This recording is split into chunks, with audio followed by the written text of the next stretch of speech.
Welcome back to An Athlete's Journey. I'm your host, Travis Reed. Today we got a special guest a person that I recently met, but is a good dude.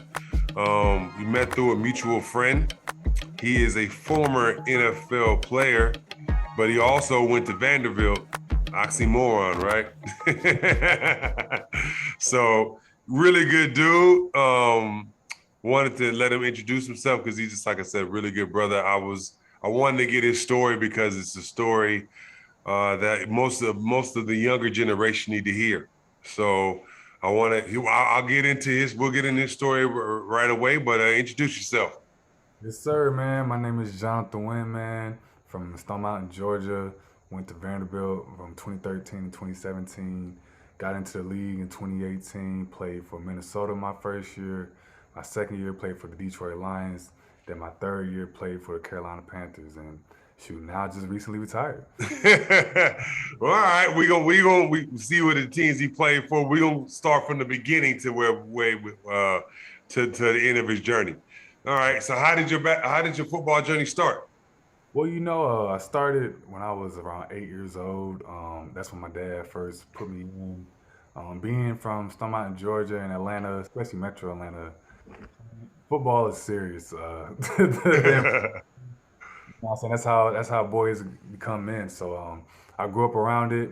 Also was a big fan of Georgia football back in the day, especially Matthew Stafford days, DJ Shockley days.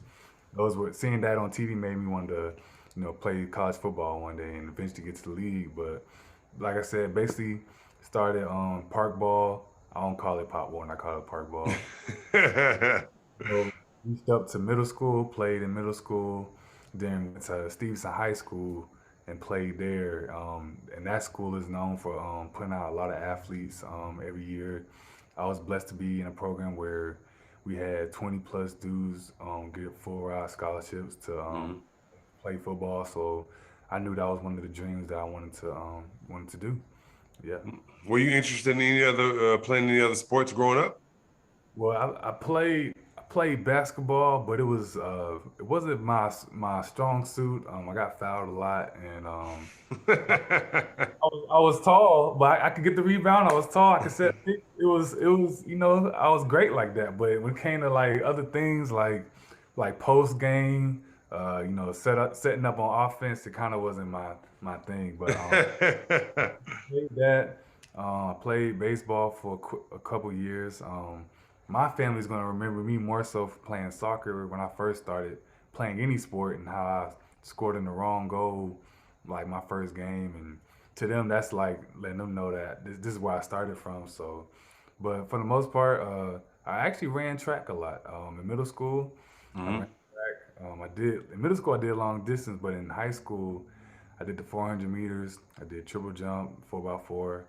Mostly stayed in that realm, and yeah, that was kind of like my off season sport. No, I got you. As you can see, folks, he's an all around athlete. So you played Pop Warner. When did you start playing football? So I started at 8 years old. It was 8 and under. We didn't do it by weight then. I know some people do it by weight, but my first position was right tackle, and then I played defensive end on the opposite side of the ball, and basically started from there. So you was a right tackle? Wow. Okay. All right. So were you good at the Pop Warner thing? Were you like kind of going up the ranks? Or was you a good right tackle? Or how did that go? My first year was still getting used to because I remember getting hurt a lot and I wasn't used to getting hurt a lot. But then after that first year, I started getting faster than the other kids and started getting more stronger. One of the things about being in Pop Warner, you could play 2 or 3 games in one day and still have time to go outside and play outside when you got home. I was full of energy as a kid. So when I played ball, I was just naturally in condition to do anything and run fast and do what I wanted to do. So I definitely made plays, what I'm saying, leading up to, Pop Warner. Okay. So your high school, you said it had a lot of great players. What made you choose that school? Is it strictly for that? Strictly for the fact that they had a lot of tradition?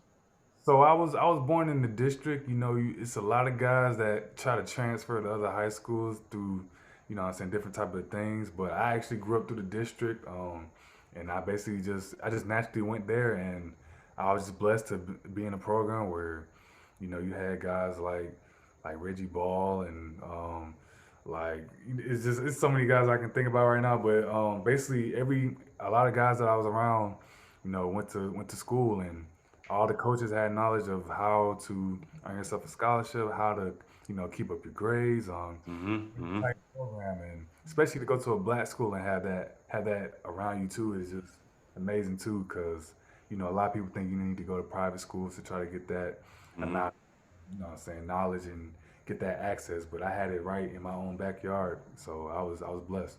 I hear you. What was your most memorable moment in high school? So our most memorable moment, if anybody's from Atlanta or from Stone Mountain, they would know the Stevenson versus MLK rivalry. My junior year, we had we had a bunch of all stars on our team. They had all stars on their team. It was the end of the November. It was rivalry week. I think we made this video, a rap video, music video about their high school. They was talking trash to us on Twitter and played on Friday. And both packs, both stands is packed. Like the whole county is there, kind of like on some Friday Night Lights stuff. Okay, okay. And basically, we lost 50-49 at the last minute because we kicked them the ball to return, and their returner basically ran it back, and that was game. Oh wow, wow. That was game, and they whole stands came onto the field, and they came to us talking about we beat y'all, and I played in a lot of games, a lot of big games, but that game was the most livest game I ever been a part of, and I always hold that to heart. So yeah. No, I got you. I got you. That makes sense, man. That's hella sense, bro. Yeah. That's the like in LA, we have football, like, obviously play a lot of football, but I don't know if there's the rivalries like that. Like the more rivalries you have in LA is more like basketball rivalries. And I feel like it'll be the same thing. It's two black schools. Mm-hmm. Football is our thing. Like I said, we both football schools, and like it's a lot of, I'm saying it's a lot on the line. There's a lot at stake. People betting on the games. I think we had a riot during halftime. It's just well, Okay. yeah. This is the culture within that I grew up in. So it made football like serious to me. Like this is I don't lose. Like we can't lose. So. I got you. So were you recruited heavy in high school? So I was after my junior year, I got a couple offers, South Carolina, I think Florida International University, Vanderbilt, and Mm-hmm. Mm-hmm. trying to see Pittsburgh. It was a lot of schools that was coming after me, Wake Forest, and but I know I was heavily, what I'm saying, getting talked to by Vanderbilt. That was James Franklin was the coach then. If you Mm-hmm. might know James Franklin, he could sell a pen to anybody. He sold it to me, he sold it to my parents, and it was like he had us on the string low key. So, what I'm saying, it wasn't hard in terms of decisions, and plus, Vanderbilt being a great school in education, what I'm saying, my parents knew this was the right choice. So I think we all came to an agreement like, yes, Vanderbilt is where we need to do. And after I committed to Vanderbilt, the spring of junior year, I didn't see many other schools come like that. So yeah.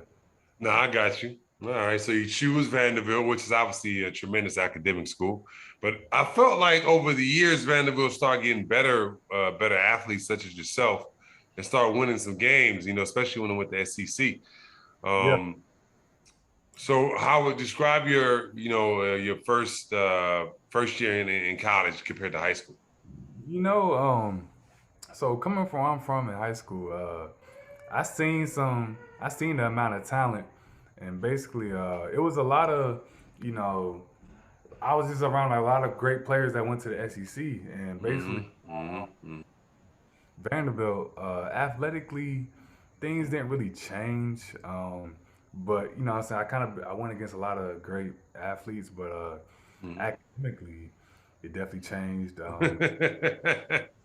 Georgia education was not the same as a college regimen course load. So that was one of the things that changed. And basically, I had to get adjusted to the schedule. You know, in high school, you got all the time in the world, but in college, you know, things are on the strict regimen, on the strict Mhm. Mhm. structure, and you got to meet things by this time and by that time. And I had to get used to that. And also at the same time, like you know, having tutors and things to help us to do the work, because for some people, you know what I'm saying, it took us a long time to adjust, but that first year, after that first semester, I got used to the flow of things and you know understood how college football works. Yes, that's cool. That's the big thing, you know. What was the hardest thing that from the transition from high school to college? Uh, I would say time management. Mm-hmm. Mm-hmm. Uh, Oh, definitely, was a big definitely. was a big I had to learn that the hard way, UCLA. Had to yeah. learn it the hard way. Yeah, definitely, definitely. You had to learn that, but then also too, and I feel like this is big for schools who are like private schools like Vanderbilt or Duke or like those type of schools. For a lot of us athletes, we basically intermingle with a lot of regular students, and Mm-hmm. Mm-hmm. Mm-hmm. well, it wasn't like they kept us separate from like all the regular students. We actually, you know, live with regular students, you know, intermingle with them. And one of the things that could really get you, if you're not, you know, on your P's and Q's is thinking that basically you can lose your hunger being around regular students that don't have the life or have the, you know what I'm saying, the responsibilities like you do. You know what I'm saying? You're around regular students who are more cultured, who, you know what I'm saying, have these experiences and stuff, and it starts to rub on you like, man, I would love to have that one day and things like that. But then you gotta remember you still gotta wake up at 5 a.m. to get to, you know what I'm saying, football practice and, you know, do your workouts and things like that. And basically I feel like for a lot of people that was one of the things that I had to realize like I came here first as a football player. Well, I'm a student athlete, but my scholarship is a football scholarship. What we came here for, and then you know what I'm saying. Then you can you know get the perks of being a student and things like that.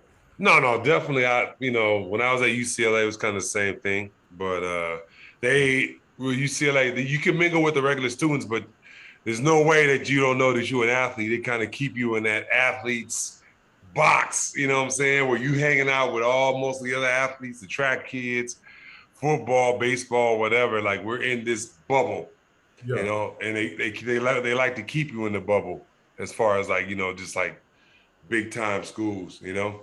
yeah, exactly. All right. So you're at Vanderbilt. Did you stay all 4 years?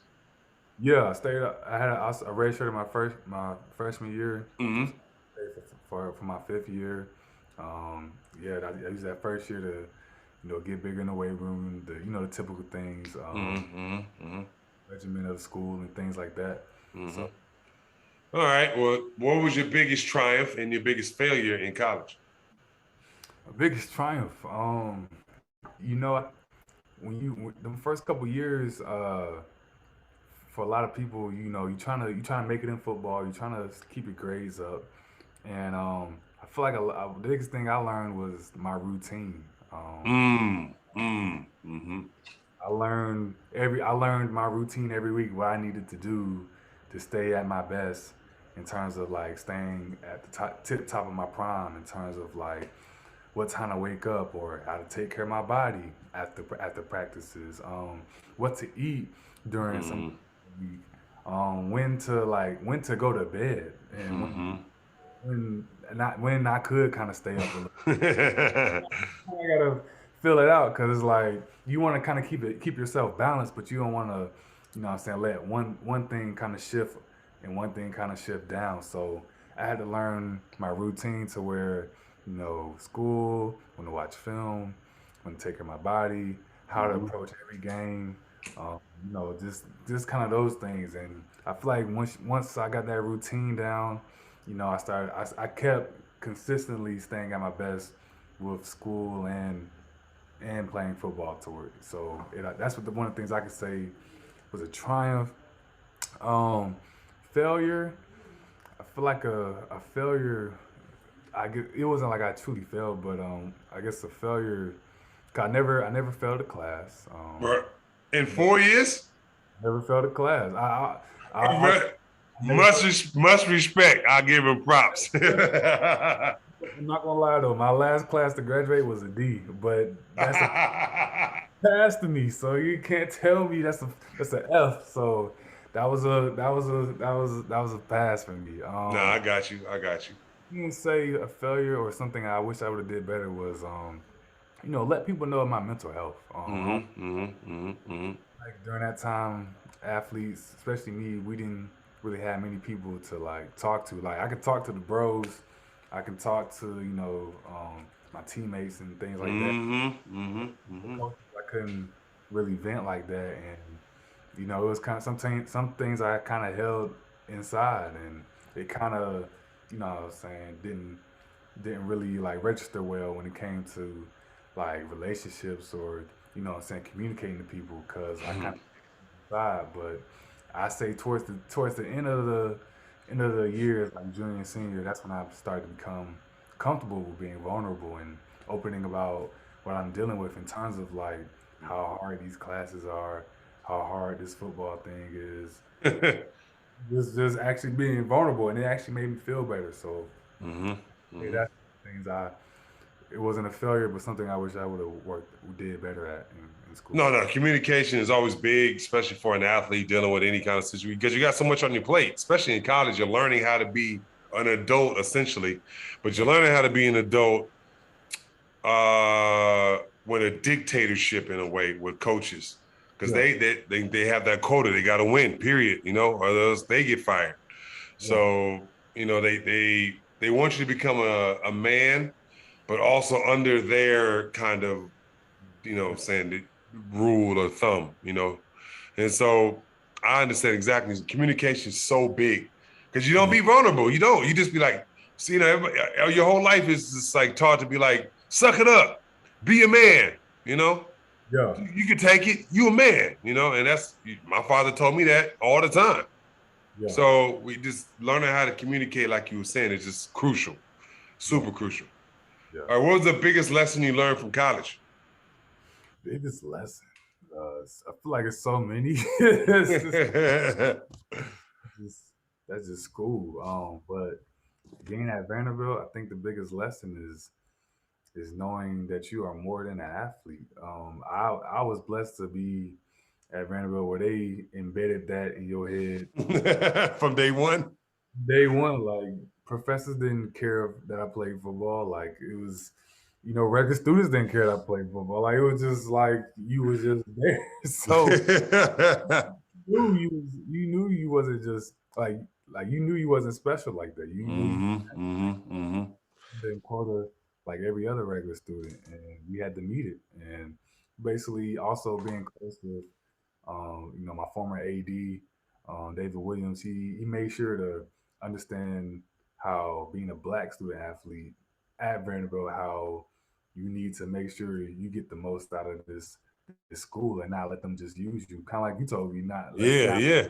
not have them pimp you, because like you do see a lot of cases where people, kids get pimped and their identity is wrapped around ball and they don't get nothing from school, and yeah, you just hate to see it. So I think one of the biggest lessons coming out of school is definitely understanding that I'm more than an athlete and that using this education as a tool to better my life. Because with Vanderbilt, they always said it wasn't just a 4-year plan; it was a 40-year plan, and that's the one of the things I can see now is big for me. So No, definitely, man, definitely. So you finish at Vanderbilt, you graduate, which is a blessing. yeah. Um, do you go to the NBA Combine? I mean NBA. Do you go to NFL Combine? Sorry. No, so I had a pro combine.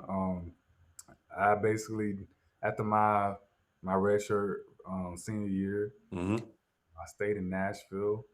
I had agents, but then I got hurt during the middle of that 5th year.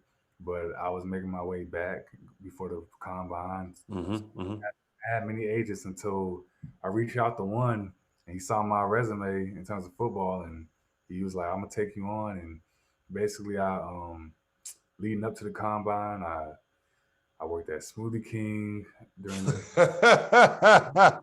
Seriously? You tell you, Travis, I did combine training in the morning, Uh-huh. worked at Smoothie King the rest of the days because me and my best friend got an apartment in the city of Nashville, and basically Mm-hmm. the agent wasn't paying for me, so I needed money. So and then the trainer that I was with, he was doing this all for just the love of me being a good player in college. So I needed to find a way, and basically, like I told you, worked at Smoothie King the rest of the days. Trained in the morning, and just made sure to just stay on top of my eating and leading up to the not the combine but the pro day at Vanderbilt, which I did good. I think that's what really turned heads for coaches to look at me. So yeah. That's cool. Like I said, I mean, we all had to make that money, man. Like I remember like when I was straight out of college, I needed rent. So I literally went to Bogota, Colombia to go Yeah. play to pay my rent. I couldn't wait on the summer league. I couldn't wait on none of that, because I was like, like scholarship money stopped as soon as you graduate. Yeah. So there's That's no like extra couple months. yeah, that's what really humbles you when you leave when you graduate. I'm Cause telling you, man, like I got a little money for my family, but I was like, this ain't enough to pay rent. So agent was like, look, if you want to go make like $4,000, come to Bogota, Colombia. And I got my passport, literally left like 2 weeks later after I graduated to yeah, Bogota to go make some money. yeah, And so I didn't even wait for like like getting drafted in the D League at the time. None of that. I just went straight for it. yeah, All right. Well, obviously you played. How was your draft? I mean, not draft, but like free agency experience going into the NFL. yeah. Like I said, after that pro day, Mm-hmm. the numbers and a lot of teams started to hit me and my agent up to talk or Mm-hmm. Mm-hmm. train me and see how I was for private workouts. And it was a lot. It was a couple teams that was betting for me, and that we would have Zoom calls and FaceTime. It changed. It made me feel good about the draft. Like I didn't know if I was gonna get drafted, honestly, but I did know I was gonna get picked up by somebody. Like I knew that, and so going into the draft, I was just really just taking it all in. Um, I didn't when it was that was 2018. I didn't get drafted, but I had close contacts with coaches that let me know what they were thinking. I was close to getting drafted actually, because they told me they was gonna get me in the Mm-hmm. sixth round, but then they got somebody else. So then I thought they was done with me, but then they called me afterwards. Was like, we still want to get you, but just undrafted, and I was just like, okay, so somebody over me, but okay, but basically, going into that mini camp, um, Mm-hmm.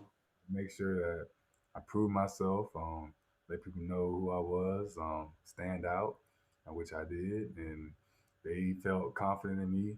But then going into that summer, I remember I had a lot of free time outside of football because you're not in school no more. It's just strictly football, so it's whatever. Mm-hmm. And I guess that rookie year or that whole rookie year, even that summer going into the preseason, going into that season, was really crucial for me.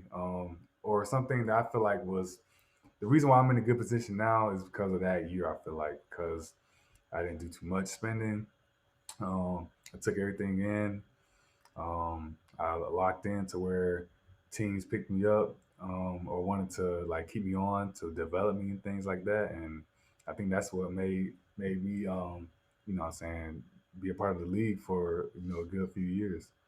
Okay. Okay. So your first team was It was the Minnesota Vikings. Minnesota Vikings. Okay.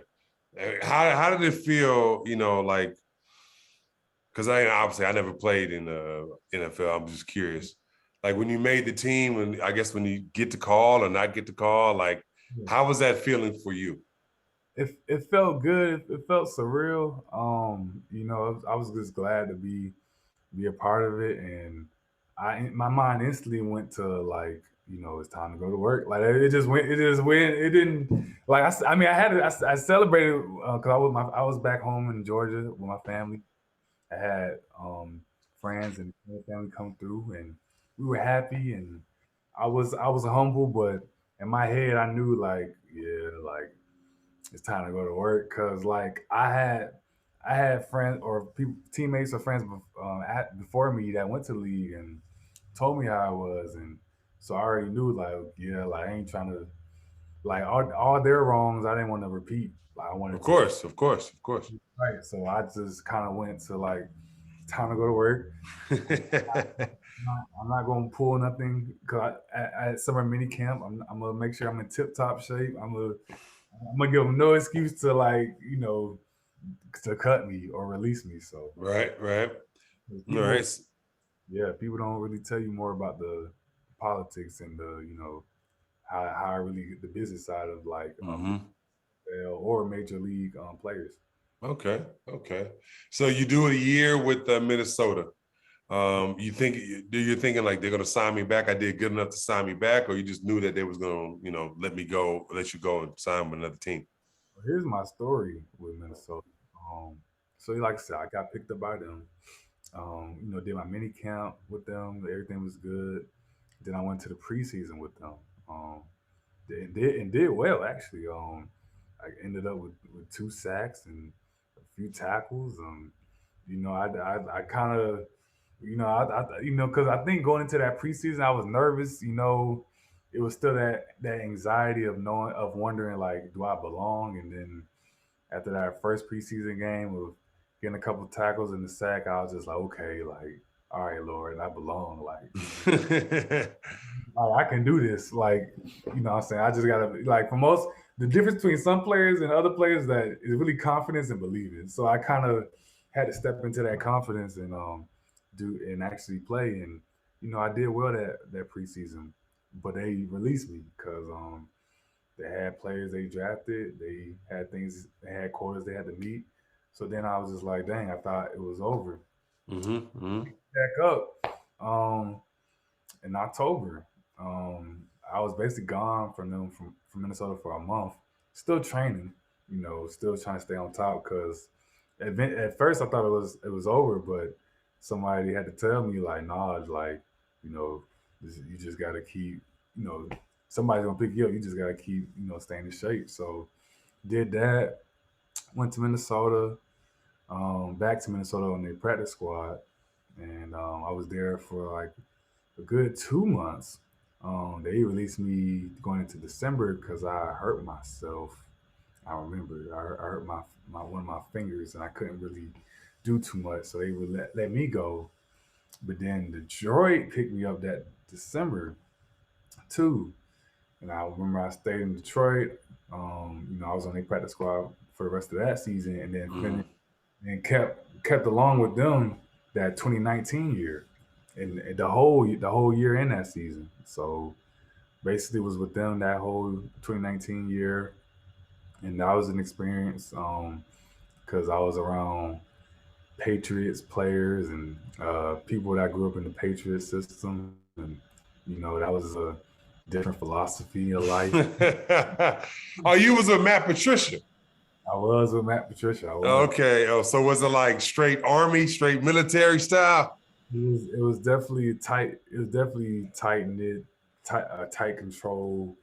Um, strictly ball, strictly the ball. If it wasn't fun, it was ball. Like it was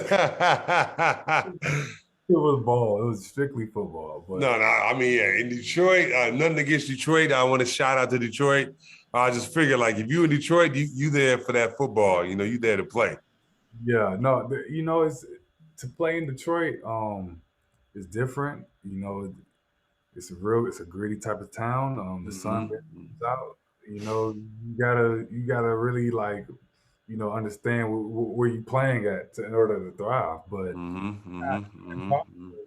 to play in Detroit. But you just gotta understand. You gotta come with your mindset because Detroit's a sports town, and they really go big on their sports, and you don't want to make them fail or have what I'm saying, have them go against you when you're there. So Mm-hmm. yeah. Mm-hmm.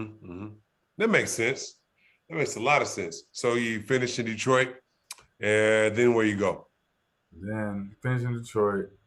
I went, so I got released with them by them. I'll say like July 2020. Uh, Mm-hmm. I was at home in Georgia between August and November. Uh, Mm-hmm. August and November. Basically got picked up by Carolina. November, like mid-November before Thanksgiving Mm-hmm. with them, and that was good to be around them. Way different from Detroit. Way more people can, people can players can do what they kind of do. You know what I'm saying? So that was also a good time to be there too. And also be in Charlotte. Charlotte is a good city. So Mm-hmm. yeah. All right. So after that, is that when you well, I guess my two questions. Mhm. Based on your experience of playing in the league, Yeah. what will be the best advice for the next generation of players like yourself? Um, you know, save and invest your money that first year. Um, Mm-hmm. it's always big. Which is hard because I think when you first get the money, that's when you spend the most because you never had it before. Never had it before, but trust me, you gotta save and invest that first year. Mm-hmm. Get you a good wealth manager, somebody that you can trust, somebody that's not going to steal your money. You put it in things that's going to, accumulate and grow over the years. But then also save for rainy days. In the NFL, when you first get to the league, you just think you're just going to have that continuous job, continuous income. But you got to understand that that check, is really for 17 weeks, and the rest of the year is really they don't pay you no more. So it's just kind of like making sure you can stretch all that money out for the whole year, but also still saving and everything. Like live your life, do what you do, but at the same time understand like you trying to set your what next generation up. You want to make sure you use this opportunity and this platform to set them better up and your life better up. So I don't feel like most guys think about that going to the league.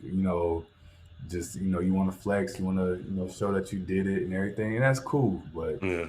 just always for a lot of players, just think about the big picture in terms of Mm-hmm. if something was to go left, if something was to go not go your way, like are you gonna be still are you gonna still be good to be able to move and do what you do on a consistent basis. So I'll say that. I'll say also too to take care of your body. Um, like a lot of guys, you go in there, your body's your job. Um, Mm-hmm. Mm-hmm. Mm-hmm. not if you're not your body's not durable, if it's not it doesn't have the ability to do what you're supposed to do, then they're gonna find somebody else that can do it better than yours. That's You want to stay, make sure your body's is in tip top shape so you can perform and do what you got to do. That's the second one. And then I don't know. I'm gonna say third. Just try to angle. I want players to balance. Football and the personal life, but just continue to always have in the back of your head of something that you could be doing outside of your sport. For like a lot of people, a lot of players, you wrapped in on ball, which is good, which you're supposed to do. But then also think about other things or plant seeds towards other things that you could be doing outside of ball. I don't feel like a lot of players are taught that or have that registered to them when they're in the league. But I feel like for a lot of players who could, have retirement hit them like that or have their career just end like that, they need to have it in the back of their mind so they can already have seeds planted towards that to where when they do transition, it's not gonna be like a oh shit moment. It's gonna be like okay, I can make a plan towards something and just ride.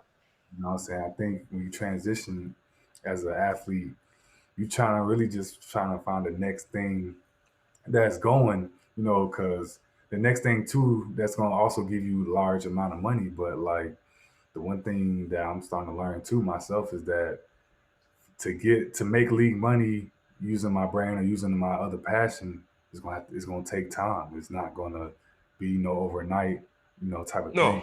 No, no, definitely, definitely. If you want to make it, if you want to, like you said, make league money, overseas money, NBA money in a different way, in a business type, it's going to take a little while to get there. But once you're there, you can live off that forever. Like I think, athletes have a short shelf life. And like, even if you, like I said, I was blessed to play 10 years overseas, Yeah, but I couldn't tell you how many times so many dudes retired, like you said, at 27, 26, because they played 4 years overseas, five, three, and they had to figure out what the heck they're going to do with the rest of their life. yeah, So, like you said, like it's smart because I would tell you this: when the first time I started making money, I blew it. I ain't gonna yeah, lie, I blew it. I went to, I bought clothes, car, shoes, yeah, a little bit of strip club. No.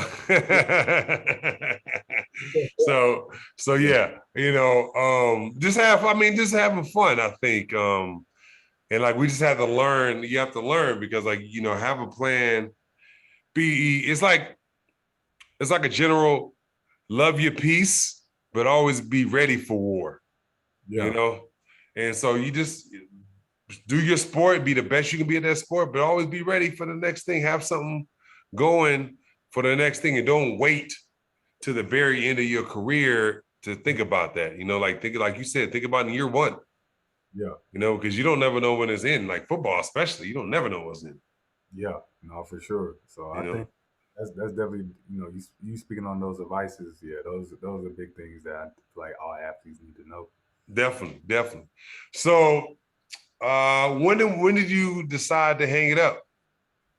I decided towards the end of last year. I was I was hurt. Torn my quad tendon, and it was a San Francisco tryout Mm-hmm. at home. In a word, ouch. Yeah, it was off a broad jump, and it was not a pretty landing. I'll tell you that. But basically, went home to get tended to my parents. Um, I started to just have a lot of moments to myself that made me I guess question like coming off of this, do I still want to play ball? Do I still want to continue that life of I don't know to being secure to I don't know to being secure. That fluctuation like you can't Mm-hmm. establish relationships or establish a home because you one day you here then the next day you gone and That it is true. could be a lot sometimes and at the same time I had passions for other things like for me I like creativity I like writing I also I feel like God also blessed me with entrepreneurial spirit and you know, Mm-hmm.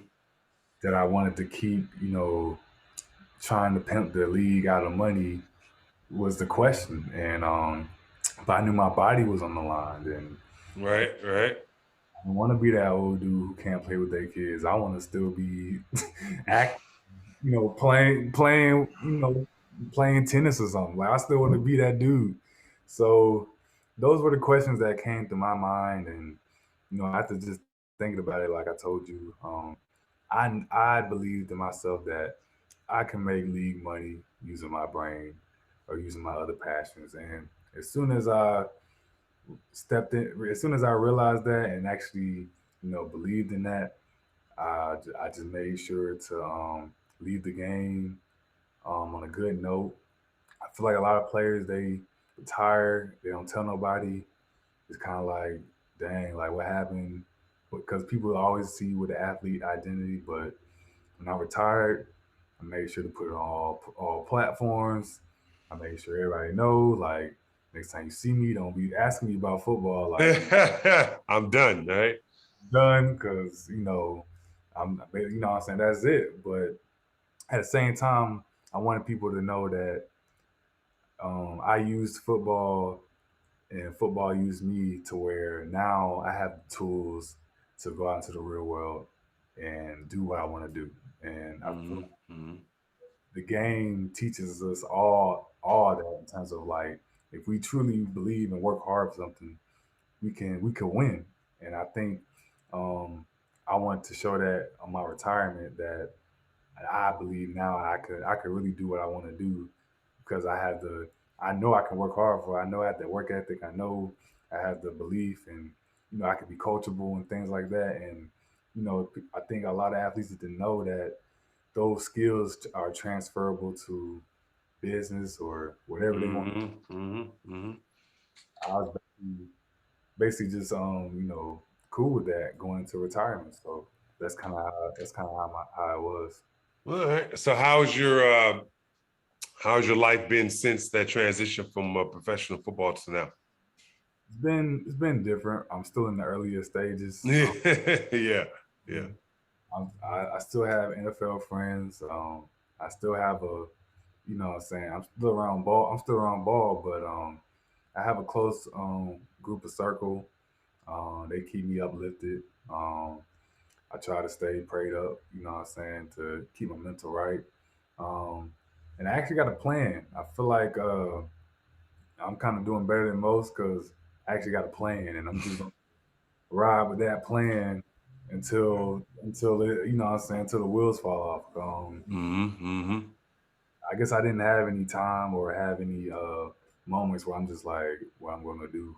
I made sure before going into retirement that this is going to be this plan, and Lord, I don't know what's going to happen, but we just gonna ride with it and just see what happens. And I Uh, think because I'm on that wave that I don't have no doubt or no sense of like feeling like feeling. I guess the effects of football, basically feel like I'm missing out. I don't feel like I'm yeah. Okay. Okay.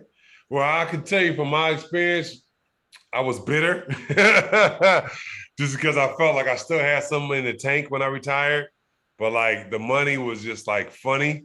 It was kind of like I don't want to keep going overseas making this little bit of money saying that I'm a professional athlete yeah, when the money I like you said I was kind of like I can figure out a way to make money in the States, yeah, so I was like I'm gonna just stay. I'm gonna stay, and then obviously my son was 3 at the time, and just be around him. God blessed me with 10 years to play, and yeah. so now And just to add on that, that's another thing to think about too. Like I don't have no kids. I'm single. Now I ain't gonna lie to you. If I would have been in your shoes, especially when you have a kid, like if I would have been in your shoes, I don't truly know. Yeah, I ain't gonna lie, Travis. I don't know because it's like you got a kid now, so it's just like that's another dimension to your thought process and how we're gonna do things. So I'm kind of so what I'm saying, I'm speaking from one side of an athlete who doesn't have many responsibilities, doesn't have many things on their plate, but like hmm hmm most athletes, because I have a lot of athlete friends who do got kids, who Yeah, no, no. do got who do got, what I'm saying, those Yeah, things, yep, yep. the different thought process when it Oh, it comes. got to be. Yeah, I can tell you to be honest, Jonathan, man. Like, once I had my first surgery, like because I have 2 stress fractures in both my shins, right, yeah, and I still have steel plates in both my shins to this day. yeah, If money wasn't an issue and I didn't have a son, I probably would retire at like 27, right? yeah, yeah, But the fact that money was an issue, and I did was I didn't have a son at the time, but I knew what I'm saying, like my yeah, son's mom was kind of leaning towards that at the time, so I was like, yeah, I better not. I better just take off this time and then get back ready for the next year. So after I got hurt, I played another 4 years. But then after, like I said, like towards the end, it was just like a different mindset because the money that I was making before I got injured wasn't there anymore. Like when you're injured in Europe, they don't mhm, want to pay you the super max dollars unless you're going to the same league or whatever. So I was making less money, and just like I said, it didn't. The money didn't suffice my happiness, yeah, mhm, So I know exactly what you're saying, like I said, but I would have retired a little bit early if I didn't have a son. All right. You know what I'm saying? So we're at the end of the interview, and then at the end of every show, we always ask, Everybody, the same question. At one point in your career, or life, we all go through like low points, super low points. And I just want to ask you, like, at those low points, who or what happened to get you out of it? Man, just God, just yeah, just God, man. I can tell you two low points, in the league. I remember, that first year, rookie year, I got hurt in Minnesota. They released me. I didn't know what I was gonna do, but then Detroit picked me up, so I was like, okay, cool. Mm-hmm, I was in Detroit, and I didn't know nobody. I mm-hmm. Until I was in Detroit on Christmas, didn't know nobody. Now that's a different. People don't tell you these type of things, man. Right. I didn't see my family. I was on in Christmas, and there was no sun. It was straight cloudy, straight Oh, wow. rain, Wow. just nothing. And I was in that motel room, just like, man, like I just hope this is all. I just Hey, I ain't gonna lie to you. One time, was that for Christmas? I wasn't. My last year in Europe, I was in Germany for yeah Christmas because they didn't let me come home. I didn't put in my contract at that time, and they just like, "Nah, we can't let you go because we want you to stay in shape." yeah I can stay in shape at home. They're like, nah, well, we ain't gonna do that. So, yeah in Europe, they do like fireworks for Christmas, like in New Year's and all that. Fireworks and like July 4th. yeah. And I'm just looking up like sad because I'm in Europe for Christmas. I'm just like, man, is this worth it anymore? I don't even know if it's worth it. You know what I'm saying? Really, Like I yes. I'm laughing how you said it was during Christmas because it's something about Christmas and you you want to not, be home. Yeah, like you ain't home eating your mama's cooking.